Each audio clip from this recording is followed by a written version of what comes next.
দেবেন। আমরা আশা করি এই শুভ সূচনা British style, British civilization, British জুডিশিয়ারির যে শুভ সূচনা আপনি করলেন, আমরা আগামী দিনে এরকম একটি বিচার বিভাগ পাব, যে বিচার বিভাগের মধ্য দিয়ে নোবেল লরেটি প্রফেসর ইউনুসরা যেভাবে বিচারের জন্য দাঁড়ে দাঁড়ে ঘুরেছেন, বাংলাদেশের আর কোনো সূর্য সন্তানকে ওভাবে আর দাঁড়ে দাঁড়ে ঘুরতে না হয়। সবাইকে ধন্যবাদ। আসসালামু আলাইকুম। Thank you, Honorable Attorney General Mohammad Asad-Zaman.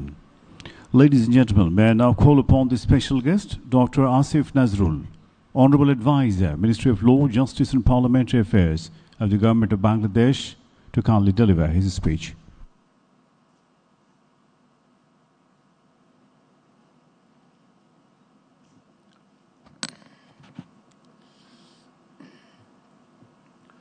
Honorable Chief Advisor, Honorable Chief Justice, distinguished guests, ladies and gentlemen, Assalamu alaikum.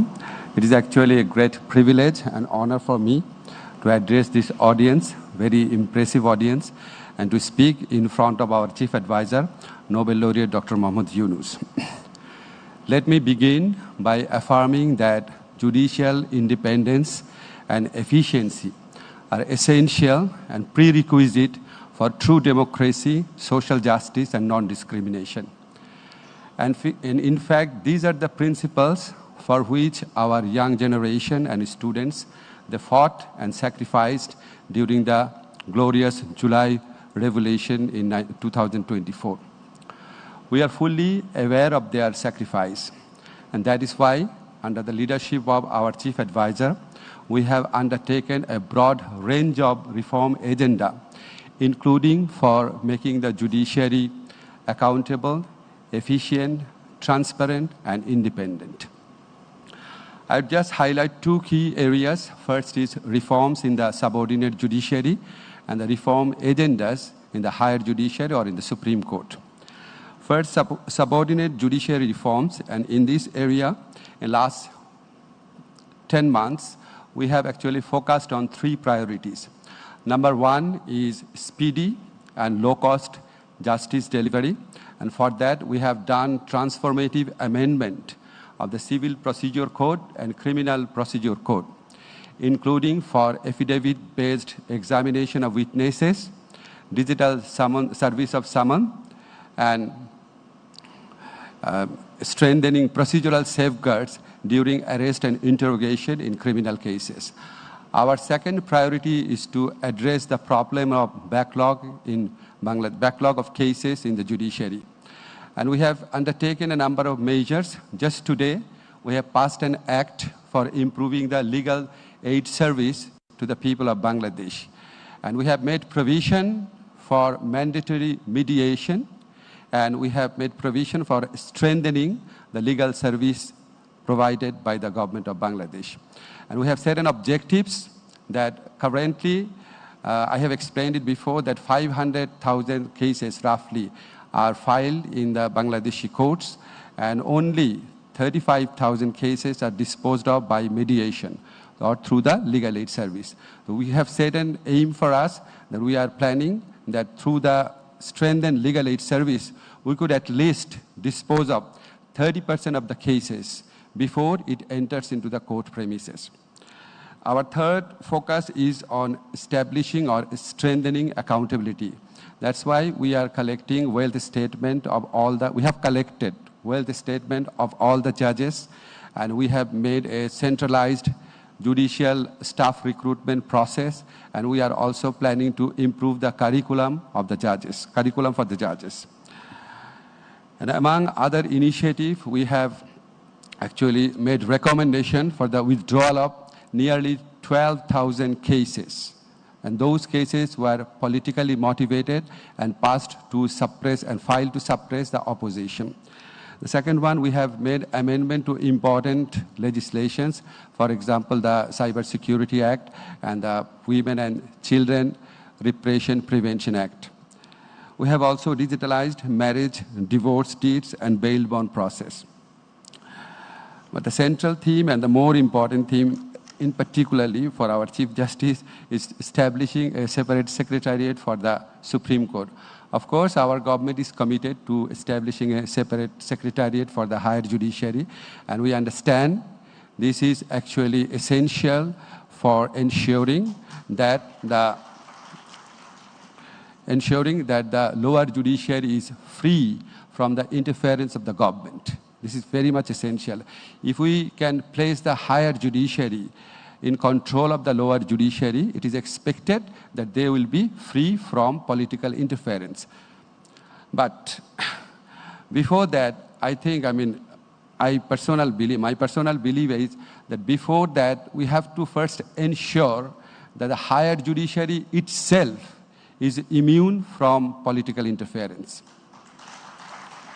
And you all know that in order to achieve that goal, we have already passed a law, and under that law, under the leadership of our Chief Justice, that law is passed, and that law provides for a specific appointment system of the higher judiciary judges in order to ensure that it is merit-based, transparent, and executive interference-free. So this is only a first step. But in order to fully achieve these objectives, some other additional measures have to be taken, in my opinion. And these are framing rules for confirmation of the additional judges, framing rules for elevation of the High Court judges to the Appellate Division, strict compliance of Code of Conduct, which is framed for higher judiciary judges, and amendment of Contempt of Court, and making rules for formation of benches in the Supreme Court. I had been a very outspoken civil society member, but I always feared when I went to any seminar when the central theme was the decision of the higher judiciary. Actually, I feared expressing my opinion against the wrongdoing of the higher judiciary judges, always. And I personally encountered, some of you are very well aware of that, I personally encountered higher judiciary judges who, instead of safeguarding my fundamental rights, took suo moto action to curb them. And many other free-thinking persons of Bangladesh, they have gone through the similar experiences. We don't want to return those days. That's why we need to establish a judiciary which is independent, but at the same time, we need to establish a judiciary which is accountable, transparent, and responsible. Thank you very much.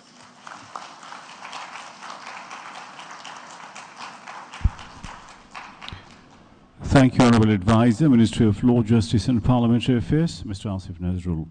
Ladies and gentlemen, it is now time for the address of the Chair.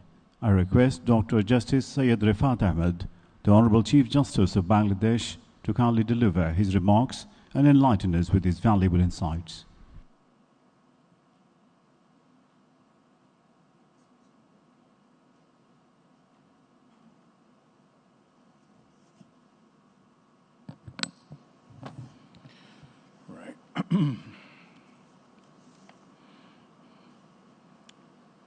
Honorable Chief Guest of this national seminar on judicial independence and efficiency, His Excellency Professor Dr. Muhammad Yunus, the Honorable Chief Advisor, the Honorable Law Advisor, Honorable Mr. Justice Muhammad Ashfaqul Islam, the Senior Most Judge of the Appellate Division of the Supreme Court, and indeed Chair of the Supreme Court Special Committee on Judicial Reform, the learned Attorney General for Bangladesh,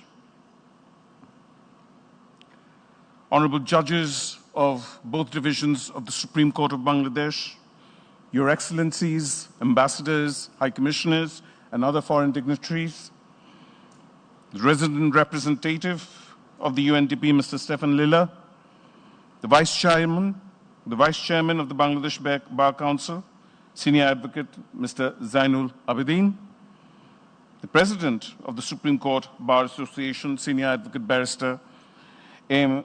Mahmoudin Khokon,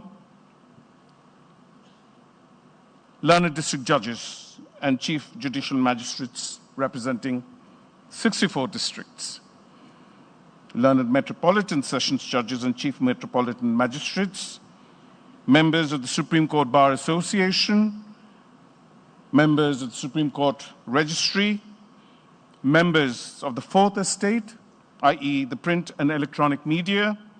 Ladies and gentlemen, good evening. In the blazing months of July and August 2024, a student-led revolution born of anguish, not ambition, swept across Bangladesh, demanding justice and integrity. That historic revolution dismantled a compromised judiciary and called forth a new order grounded in truth and independence. I did not assume the office of the 25th Chief Justice by design, but was summoned by the people's will, entrusted with the solemn duty to restore faith in the rule of law and to rebuild the judiciary as a pillar of constitutional democracy. Ladies and gentlemen, the revolution did not end with slogans.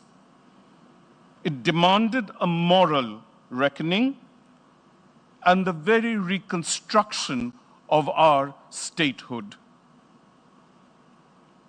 As the old order gave way, the nation turned not to power, but to principle. In that defining moment, Professor Dr. Muhammad Yunus, our Nobel laureate, was invited by the people to guide a fractured nation toward renewal. His assumption of office as chief advisor marked a turning point. With moral clarity and solid purpose, he charted a path of transformation, initially through 6 foundational reform commissions, placing judicial reform at the forefront. Excellency Chief Advisor and distinguished guests, on 21st of September 2024, I stood before my constituents, the judiciary, in the inner garden of the Supreme Court to unveil the judicial reform roadmap, a declaration not of intent, but of institutional transformation grounded in independence, accountability, and service. Central to this roadmap, to this day, is the creation of a Supreme Court Secretariat. Not only to ensure administrative and financial autonomy, but significantly to adopt in the months and years ahead a holistic approach to institutional policy making.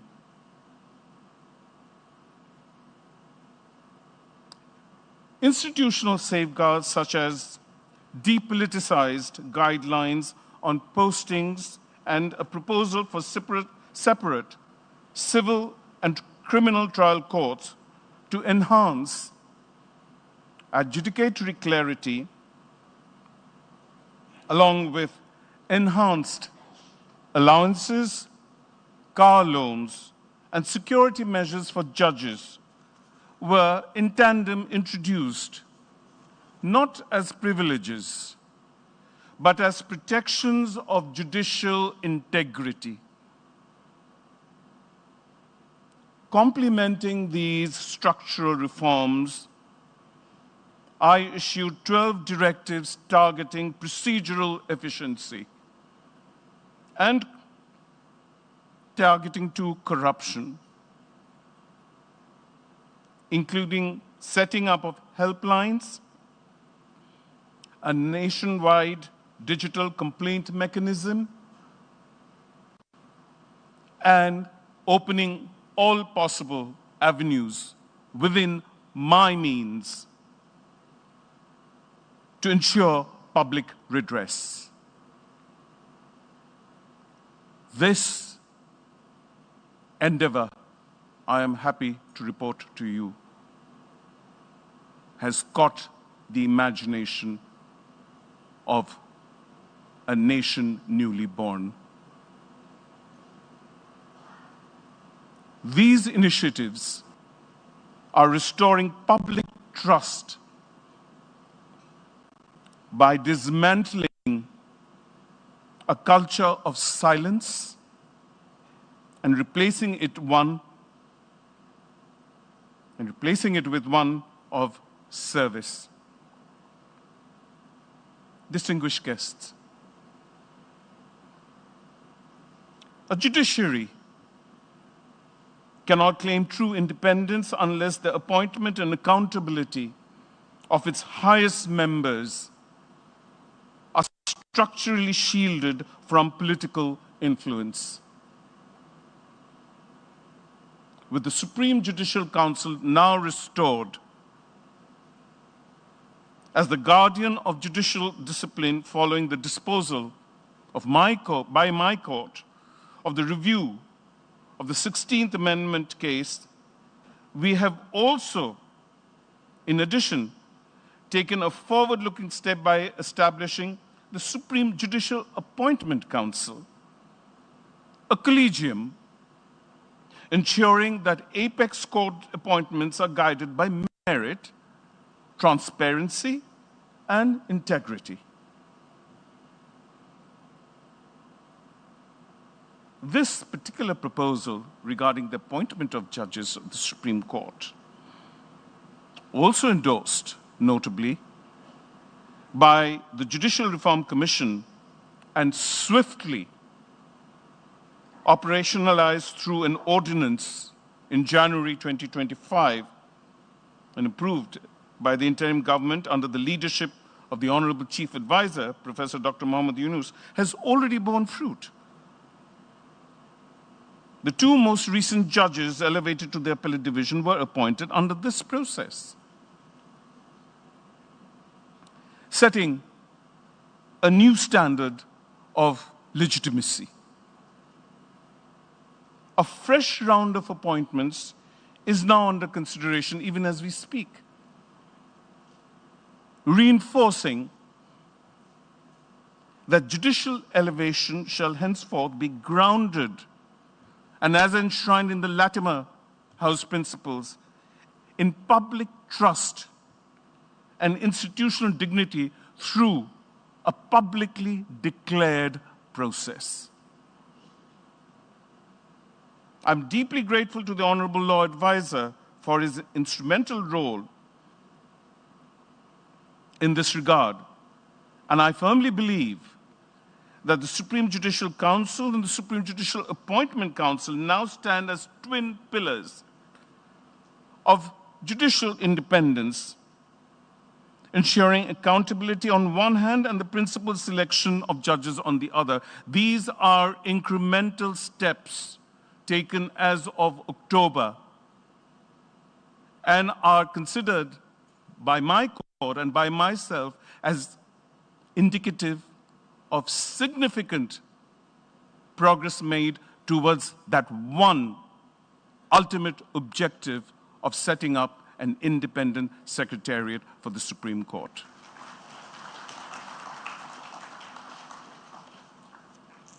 Honorable Chief Advisor, at the heart of our judiciary's strength is the firm dedication of over 2,000 judges and magistrates across Bangladesh, including over 1,200 young judges aged between 24 and 35, an extraordinary reservoir of talent and idealism. And what better target for intervention by your government, Honorable Chief Advisor, for human capital development? Among these 2,000 plus judges, 625 are women, constituting more than 31% of the judicial service, all recruited solely on merit. Through the longest avenue since 2007 of the Bangladesh Judicial Service Commission, represented tonight by the chair, Mr. Justice Zubair Rahman Chaudhary.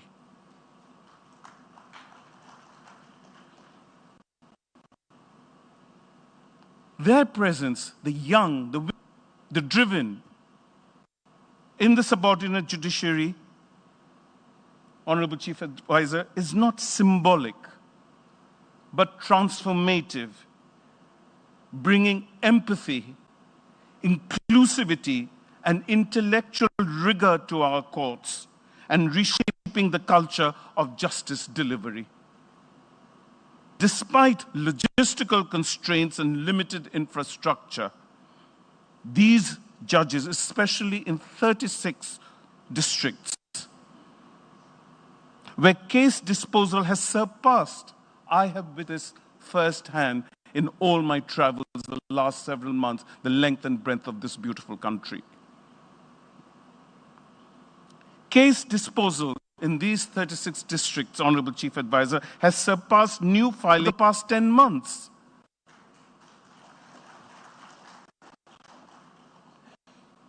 And they demonstrate one simple thing, that reform is not and cannot be a distant promise, but is very much a present reality. With over 4.2 million pending cases nationwide, the innovation of these judges, their commitment, their resilience, working into evenings and weekends, stand as compelling proof that the judiciary is not just adapting, it is leading a generational shift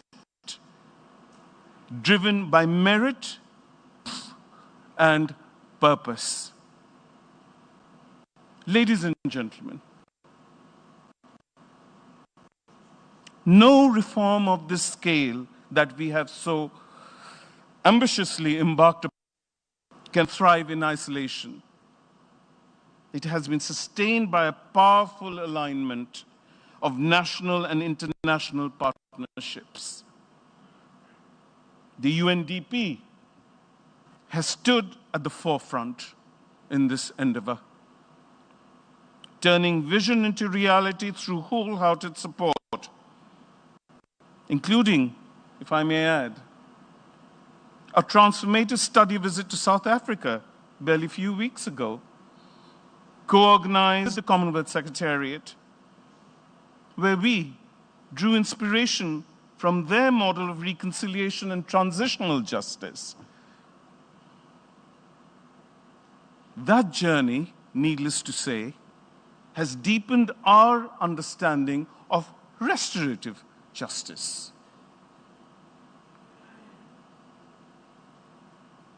Dear guests, as Mr. Stefan Lilla has already announced, just a couple of hours ago, a memorandum of understanding was signed between Sweden and the UNDP to launch a 24/7 judicial helpline on essential and as an essential step towards citizen access and institutional responsiveness.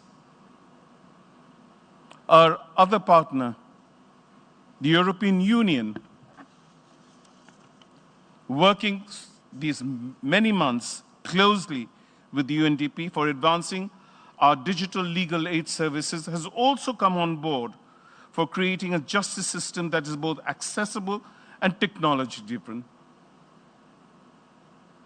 To take the spirit across the nation, I have led reform roadshows in all 8 divisions, where judges, magistrates, members of bar associations, and general citizens have actively engaged with the reform agenda.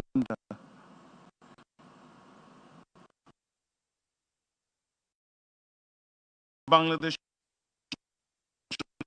our other development partners, including Sweden and the United Kingdom. These efforts are shaping a judiciary that reaches out, not waits, and that serves not in abstraction, but in close communion with the people.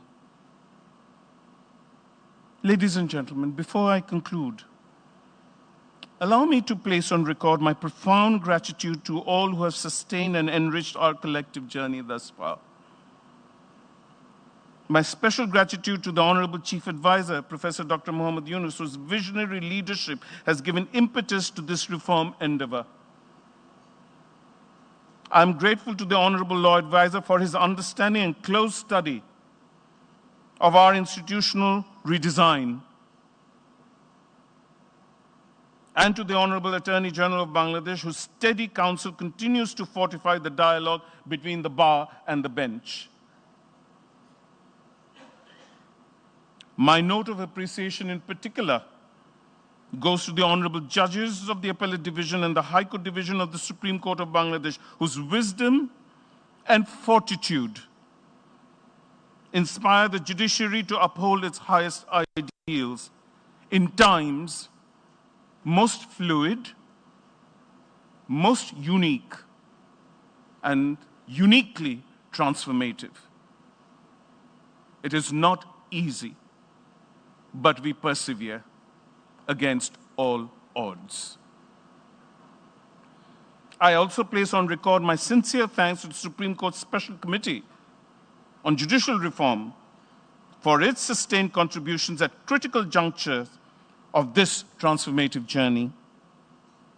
I extend my appreciation as well to the Supreme Court Bar Association and the Bangladesh Bar Council, whose constructive engagements remain vital to the cause of institutional balance.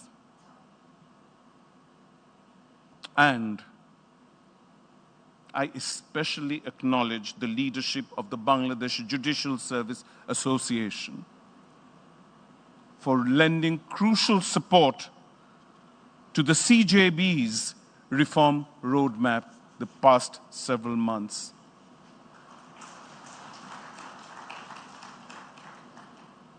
I thank the United Nations Development Programme, our trusted institutional partner and co-host of this national seminar, for their support, and I warmly welcome and thank all members of the Diplomatic Corps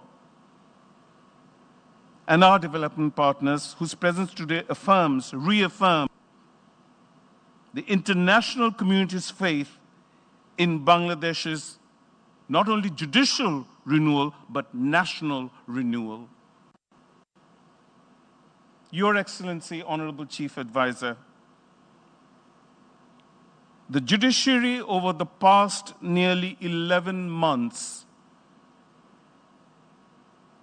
has risen as the proverbial phoenix, confident in its standing and stature as the fully functioning constitutional organ of the state, unyielding in its duty, grounded in its independence, and unwavering in its commitment to justice. As the guardian of the constitutionality, legality, and human rights compliance of all other sectoral reform efforts, Honorable Chief Advisor, the judiciary must be the first to liberate itself from the shackles of past constitutional misadventures and reinforce its status as the constitutionally mandated arbiter of remedies for all seeking justice before our courts. To that end, I reiterate with utmost urgency the need for establishing a separate secretariat for the judiciary.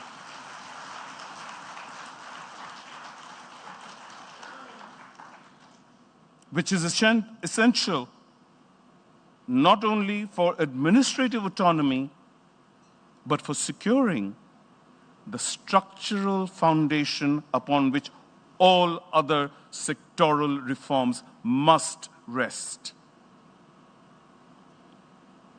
Justice cannot be carried forward on borrowed infrastructure or delegated authority.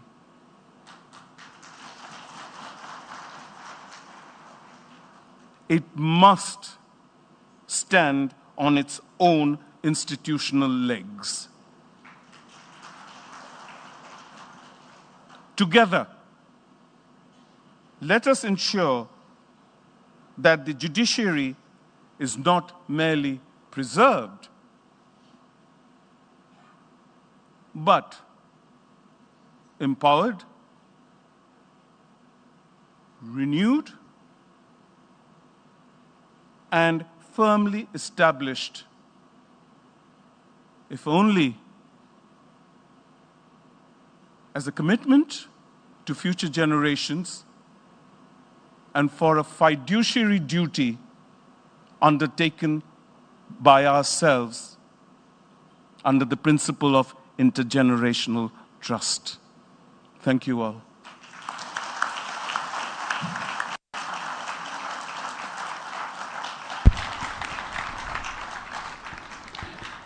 Thank you so much, Honorable Chief Justice, for your valuable insights.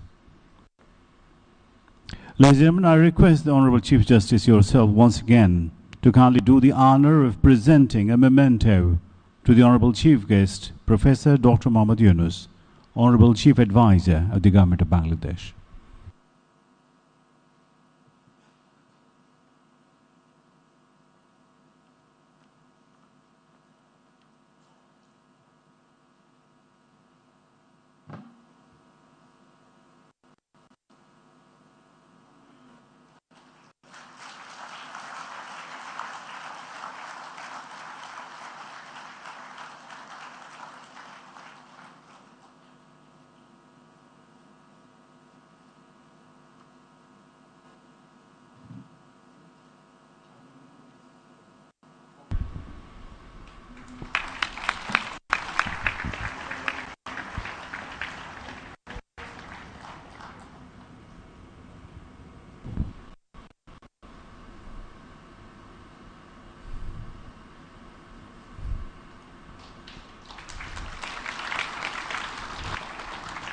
Thank you once again, Honorable Chief Advisor and Honorable Chief Justice.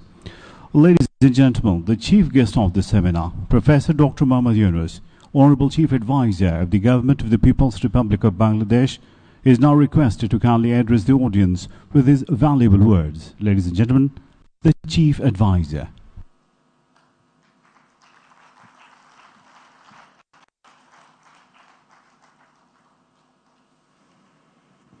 Assalamu alaikum.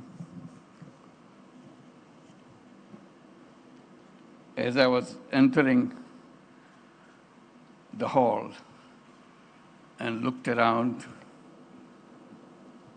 and saw how powerful the gathering is,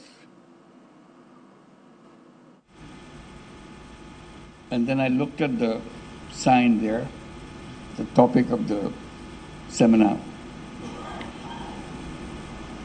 my heart started throbbing. And it didn't stop since then. And it was throbbing as I heard the speeches louder and louder, with expectations. Expectations that we raise on three magic words: judiciary, independence, and efficiency. These three words define the foundation of the society. And July uprising gave us the opportunity to build that civilization. And this is where we are, defining each step of that foundation. And I said my heart was throbbing, and it throbbed louder and louder. And it became loudest when I was listening to the Attorney General of Bangladesh, because he defined where we are coming from. And if you forget that, we will not understand what these three words mean. And today is a historic moment for all of us, because we are about to celebrate the anniversary of the uprising. It's almost a year now.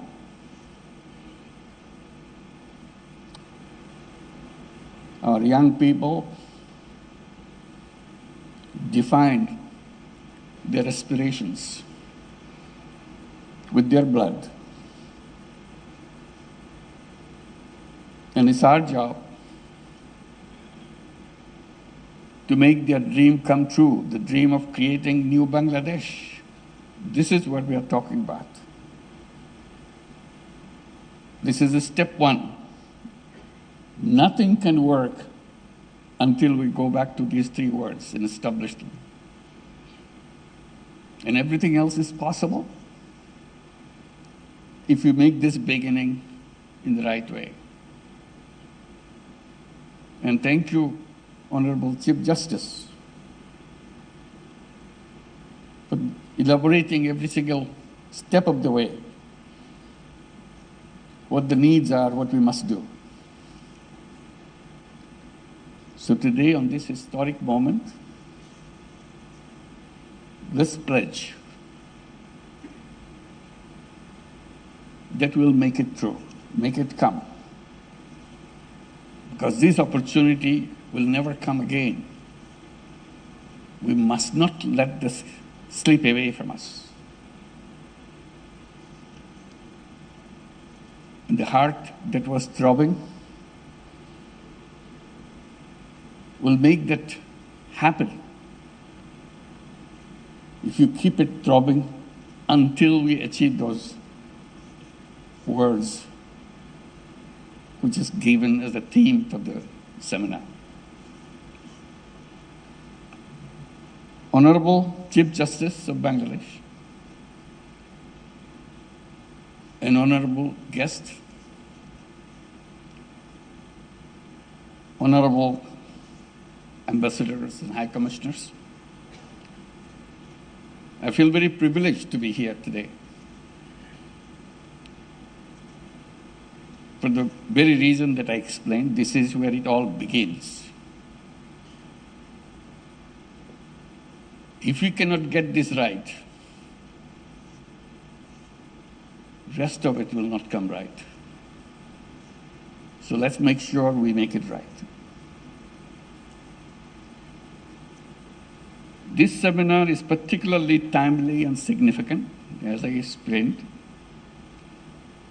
as it has been convened during a pivotal period of reform of Bangladesh. Every nation awaits a moment of transformation. an opportunity to mark a new beginning. This is our moment.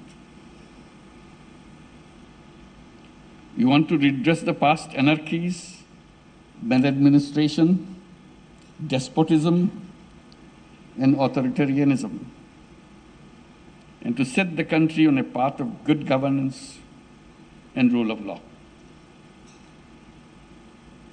Such moments are not engineered. They are the product of organic popular urge to dismantle old establishments and their vestiges. These movements have no single author. Rather, they symbolize our unity. Spontaneous in nature, they appear as a counteracting force, emerging to address injustices that have been inflicted on us in every aspect of our nation's life. These junctures does hold the key to a nation's future. In human history, such opportunities are rare. Indeed, for many nations, they are rather a singular moment. And for us, this moment probably will never come back to us if we miss it. It's not only we miss it, it also gives us the warning that it will never come back. Therefore, these are moments of truth, profound reflections, and united efforts, shaping the fate of the entire nation. A nation's future, consequently, hinges critically on how it navigates these defining moments. Ladies and gentlemen, Bangladeshis are now living in such a critical moment, born from the sacrifices of the thousands of promising, bright, brave young lives. The July Revolution represents our nation's united stand against the injustices ingrained within our social, economic, and political fabric. Indeed, this awakening has come at the tragic cost of thousands of lives, leaving thousands more wounded. Now, we, the living, bear the solemn duty to realize the hopes and aspirations of the martyrdom and the wounded, of the martyred and the wounded. Our debt to them is limitless. We have a long road ahead to fulfill the promises of the July uprising. We bear an ingrained responsibility to honor the sacred memory of those who laid down their lives in July uprising. The sole way to discharge this burden is to ensure justice for the heinous crimes against the humanity committed during the months of July and August of 2024. Today, the nation stands united in its determination to hold the perpetrators accountable. In pursuit of this goal, 2 international crimes tribunals have been established to investigate and prosecute the crimes against humanity that occurred in July-August 2024. These tribunals are functioning with full independence, impartiality, and in compliance with due process. We are duty-bound to the nation to see this process through without delay. And I assure you, I remain fully committed to upholding this solemn responsibility.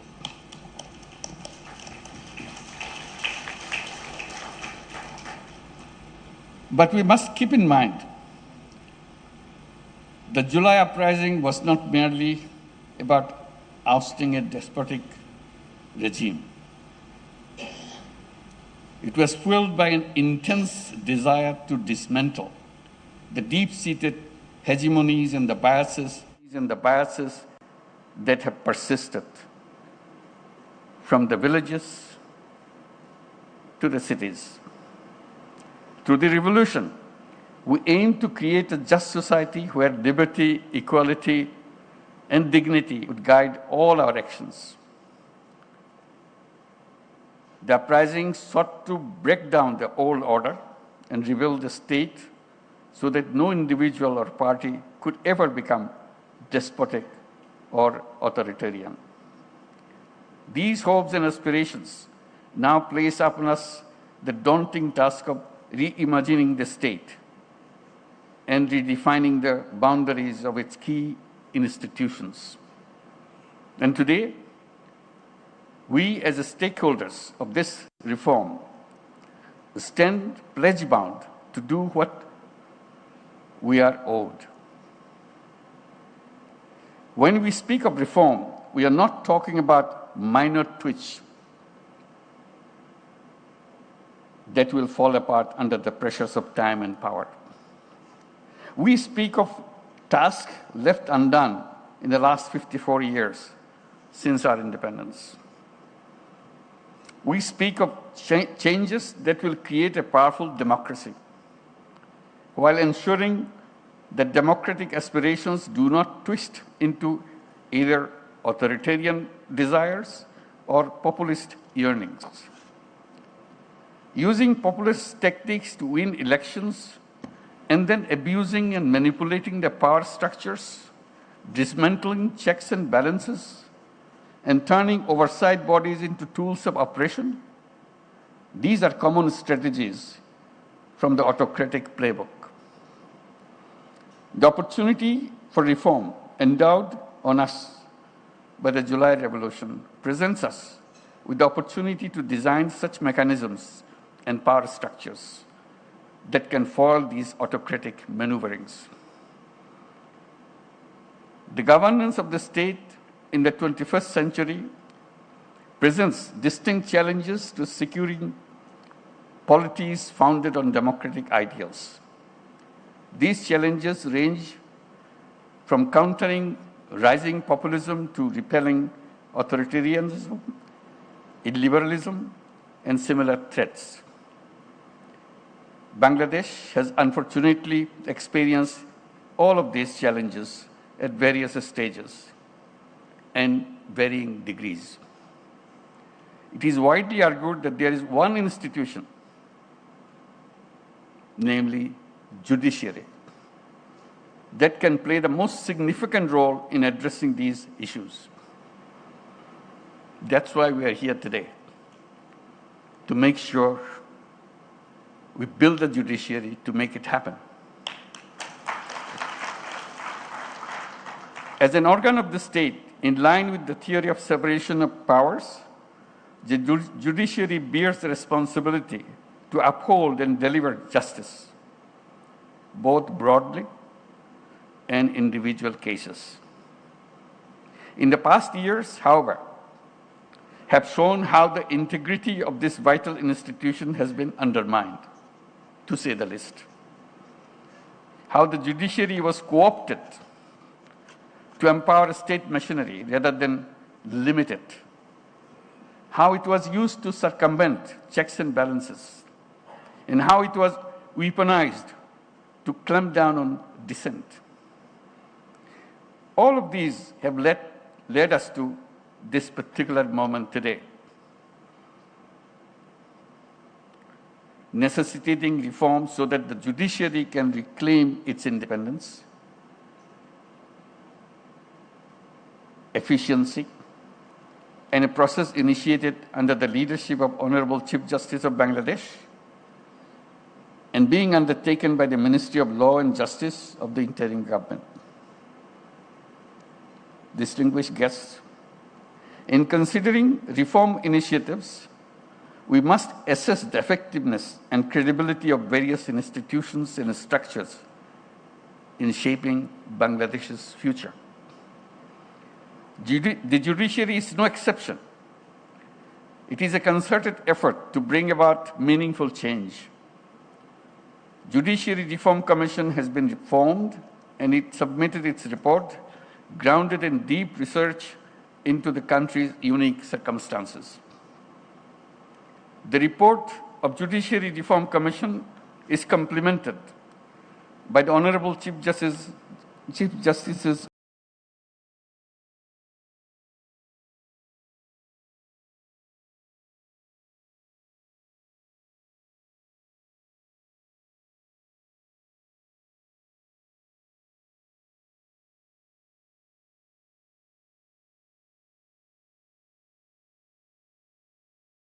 own vision of judiciary.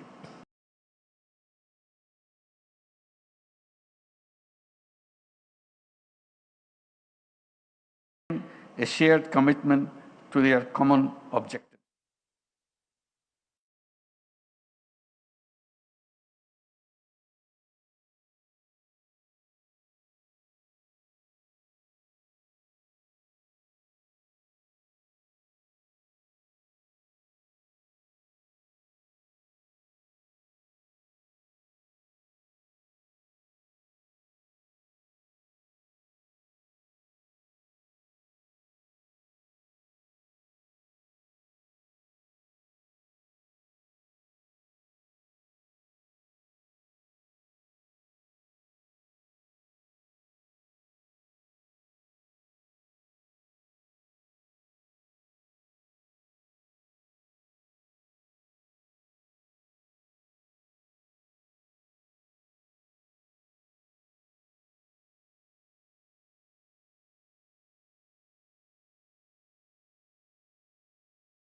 It is also commendable that as part of the reforms, the Supreme Judicial Council has been made fully operational, ensuring judicial accountability and independence. I extend my heartfelt gratitude to the Honorable Chief Justice for leading these reforms. His initiative in visiting every division of Bangladesh to garner support and inculcate consensus has fostered a strong sense of ownership in the process in all judicial officers and other stakeholders. In this demanding work of reforming the judiciary, we have not been alone. I'm very deeply grateful for the generous support provided by the European Union, UK, UNDP, Sweden, and our partners across the international community. If fully implemented, these reforms will mark a new dawn for Bangladesh, fulfilling the aspirations for which so many have sacrificed. Let us not dwell on the past obstacles. Instead, let us move forward, act decisively, and realize the dreams of our martyrs by building a society of equality, dignity, and liberty. Ensuring an independent and efficient judiciary will significantly advance these pursuits. The judiciary's leadership in driving this reform is truly inspiring. We are deeply committed in achieving an efficient and independent judiciary, and we look forward to its effective realization. The fate of these crucial aspirations and initiatives depends entirely on our collective efforts. We must bear in mind that our actions during this significant period will echo through time, and we'll make it happen. Thank you very much.